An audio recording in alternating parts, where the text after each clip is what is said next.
Welcome back to another wonderful episode with Amy Harrill with the Amy Harrill Podcast. And last week, Amy, we talked about ants and KPIs and metrics.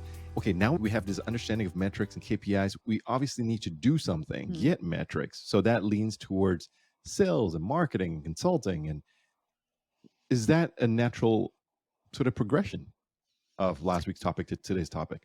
Yeah, I think one thing to know is the most important KPI is the return on investment, that ROI, right? And ROI can't happen if no one is buying, if no one is not buying anything. Is that if no one is buying if anything? no one There we is go. buying, yeah. Yeah, I think I had a double negative in there. If no one is If buying none of anything, them do that's right. nothing. That's right.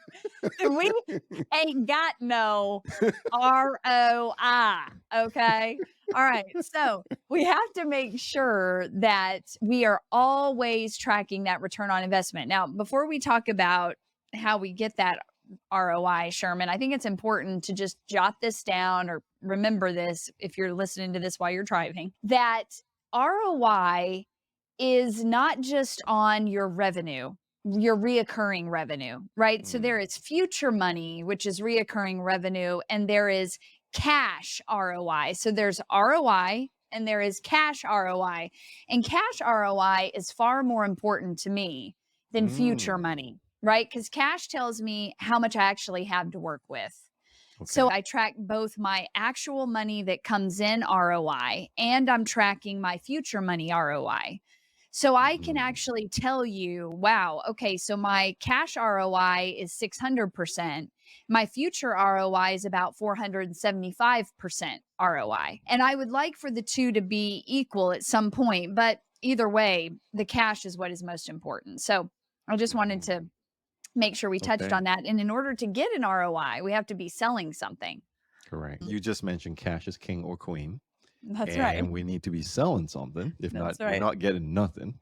Correct. And what are the inherent issues? You've been around in business and industry for a long time. So obviously sales methodologies, you've seen many come through the door. What are the inherent issues or challenges with traditional sales models or methodology that you see in the marketplace? Yeah, I've had some really amazing mentors that were, I mean, like national sales leaders, right? Like writing books and doing seminars and workshops. They were like the keynote at these big selling seminars and conferences, thousands of people. What I see then that is still working now is the principle of shut up.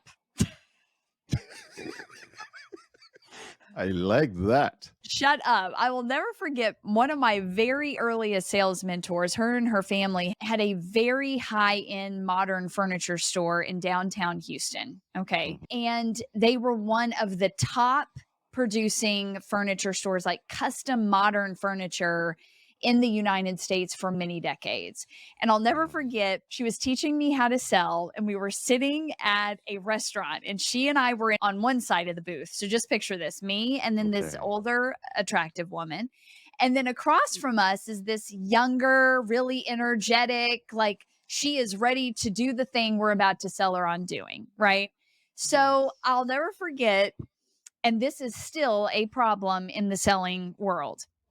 I start talking just about myself and about the weather and about where I live and how amazing life is or whatever I ate for breakfast. I'm just talking. And the girl on the other side of the table is just wanting to get to her enthusiasm was starting to wane. Like it was going out the door. And I will never forget this sales trainer reaches down and grabs my knee and starts squeezing it. And when we lost that sale and that girl got up and left, she looked at me and she said, "Don't ever open your mouth first."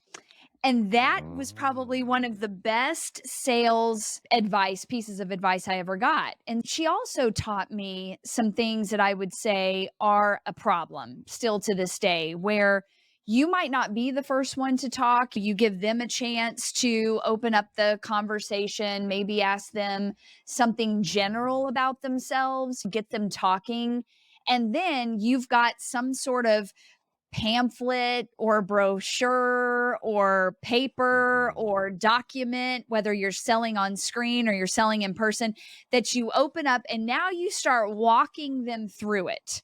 Right. The slide deck, the prezzo of the slide deck. Yeah, like some sort of presentation type selling process. So this is a problem in today's world and only has at best a 10 to 25% return on investment. Okay, a conversion to a sale, which is not ROI, but it has a conversion to a sale of about 10 to 25%. And that's because typically the person on the other side receiving the sales presentation was a referral. So they've already been warmed up to the process. If they are ice cold, all they want to know is, do you know me? Do you know what I want? And can you demonstrate to me in the shortest period of time that you can take me from my current self to my future self? That's all they care about. And if your sales presentation does not give them that information quickly, then you are starting to lose steam and they will not convert to a sale. Yes, there is still the don't talk first, but I would go even farther to say that we have completely moved away from any sort of sales presentation process to complete question-based selling. So there is no presentation ever. And during the sales process, any presentation has happened previously. Okay, so there's been a video that has been delivered to them. There's been some sort of qualification process that has taken place that tells them and tells me if we're a good fit and if we should continue on in the process. So by the time we get to an actual, in the traditional world of a sales conversation, it's question-based. And all I'm trying to listen for is, are they ideal? Are they the people that find the most value in my work? And all they're listening for is she still the person I really like and want to work with? That should be the only two questions on the table by the time you get to a question-based selling conversation. Okay. So I'm loving this because you're speaking from a customer's perspective, those three things. Do you know who I am? Do you know what I want? Can you take me from now to the future? That's right. And then after the initial prezzo of sorts, it's question-based after that to know if it's a right fit, whether you disqualify them or they qualify to move on to the next step. That's right. Yeah, and if you give them runway. Now, I'm going to tell you, Sherman, full disclosure, Ice Cold Market does not know me. I do not grow my business off of referrals, never have, and probably never will. I say no to more referrals than I say yes, because typically it's someone that's really zealous about my work, and I appreciate that, but it's not their job to qualify. It's my job. So typically, even though they seem awesome to my client, they're not typically an awesome person for my work. Okay. And so I have to have the confidence to say no to a referral. And I also have to know, what is my conversion going to be on an ice cold market? So when I say runway, I'm not talking about weeks to conversion or even 7 days to a conversion. For me, it has been this way now for almost a decade. It's 48 hours from that time an ice cold person either sees my ad or talks to me for the first time that they convert to a sale. 48 hours. And it doesn't matter the size of the contract. But I will say it's not high pressure either, because I set up the presentation previously to the sales call. That presentation and the qualification step. So there's a presentation step, there's a qualification step, and then there's a sales call, because the rule of marketing is still the same. You guys, it's 7 to 21 touches. A video speeds up that touch process only when put down at a certain point in the chain of the prospect's journey. It can't be the first thing, and it should not be the last thing. And so where I place it in the chain of the selling process really matters to that 48-hour conversion window. So by the time they get to my sales call, they've been qualified, and they have then qualified themselves again by sitting through a video presentation. And now we both are in pretty good agreement that this is probably a good fit. We just need to tighten up the details. And how I quote unquote tighten up the details is not give them more information, but just listen. And that sales conversation does two things for me, Sherman. It helps me really determine, is this the most ideal client for me? And not just financially. Because a lot of times people will present like they don't have money, but they still sound ideal and they will go find the money if they are ideal. You never have to worry about that. And so it's not about them being ideal financially. It's about, are they ideal? Do they see the value in my work? Are they going to follow through on the work? Are they ready to take the steps needed for this work? And then only at the end, if I feel like they are a good match, do I say, okay, I'm going to extend an offer to you. Is that okay? I ask them for permission every step of the way before I give them new information. But their answers to those questions, Sherman, help me qualify them as ideal and also help me gather new data that helps me make my marketing messages much clearer and more targeted, and also helps me really dial down on my throughput process. Remember, we talked about those two things being the most important things in business, always acquiring the ideal client and making sure they get what they want first. And so a sales process should also be used to help you create better value for the prospect and for the client, if that makes sense. Yeah. And I can see, just based on this framework, that many traditional sales models are in conflict Yes. to this. Yes. And you coined this more a value-based selling. What are some of the distinctions, if you can embellish on them, of this value-based selling model over what in the marketplace, digitally and offline? Yeah.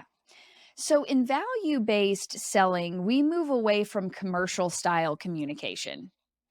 So in traditional selling models, there's commercial. So online, it might show up like a picture, and then there's just one or two headlines above it about the product, right? That's a commercial. Okay, check out our ba-ba-ba. Are you wanting da-da-da? Do you like ta-ta-ta? That's very commercial based. Then whenever they show interest in that thing, they come to a traditional landing page where you give me your opt-in and I'm going to give you like something for free. A free scarf, a free something, a free download, which is all of these things matter. All of these things matter because the thing that matters the most in your business, that's most valuable, and you know what, Sherman, we need to write this down. We'll talk about this in the next episode. The difference between popularity and value. There's a big difference. And what makes your business the most valuable is the list and the pipeline of prospects you own.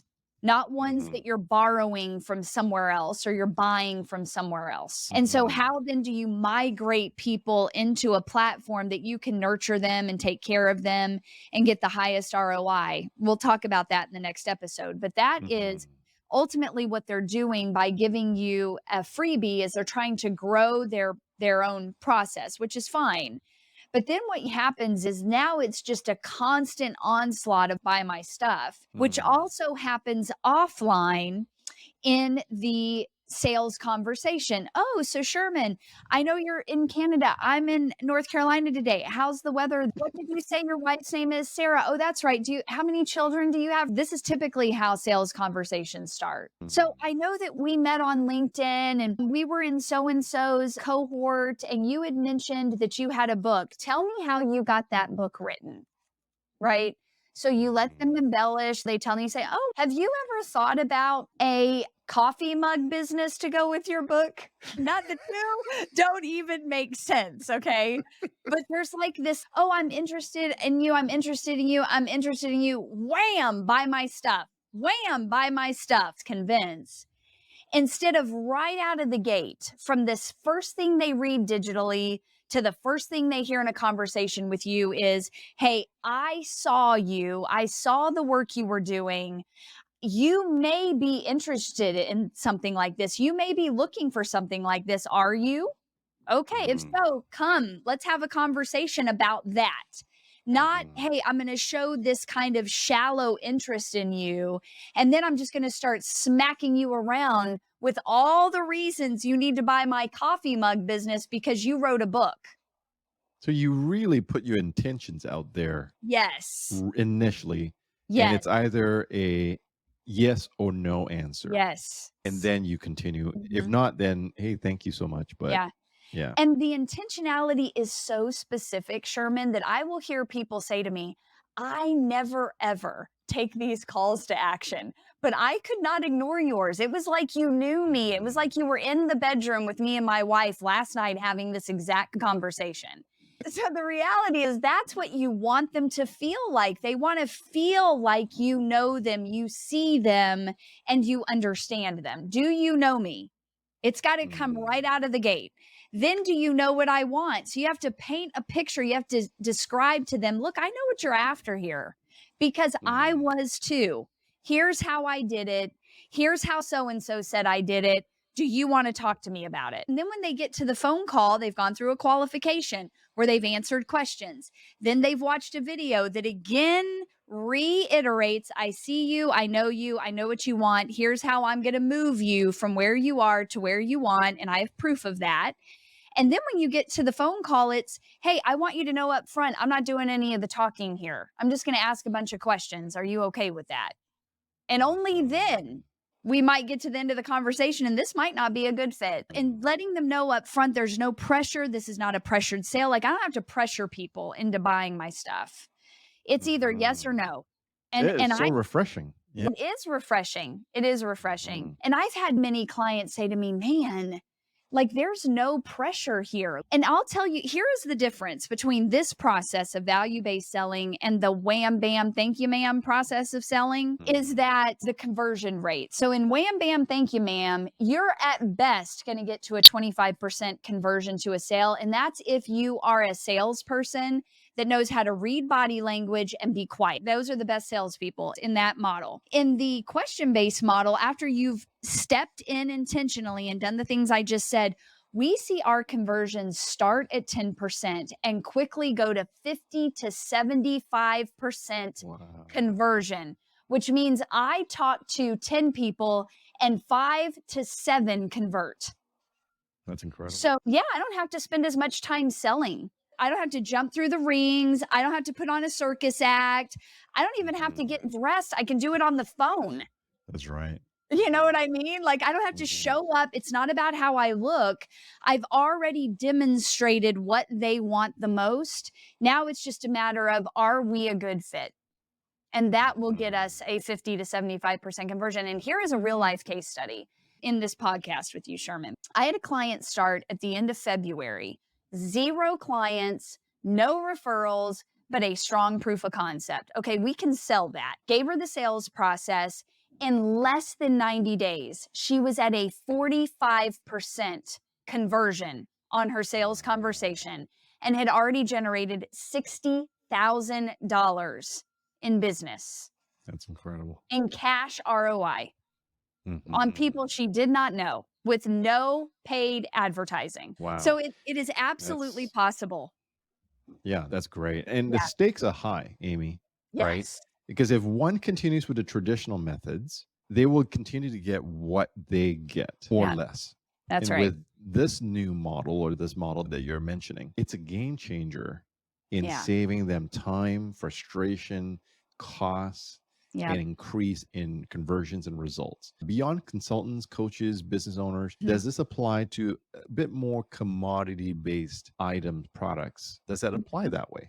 Yeah, it applies everywhere. It is adaptable, right? Because you have to shorten the runway depending upon what you're selling, or where you're selling it. Someone selling from Google is dealing with people that are like, tell me how much it is. Tell me how much it is. Tell me how much it is. You can literally position yourself and really put yourself in the driver's seat of a conversation like that very quickly by just having 3 questions that you know how to get their attention asking, so you can get the information early on to qualify them, to even know if you should continue on the conversation.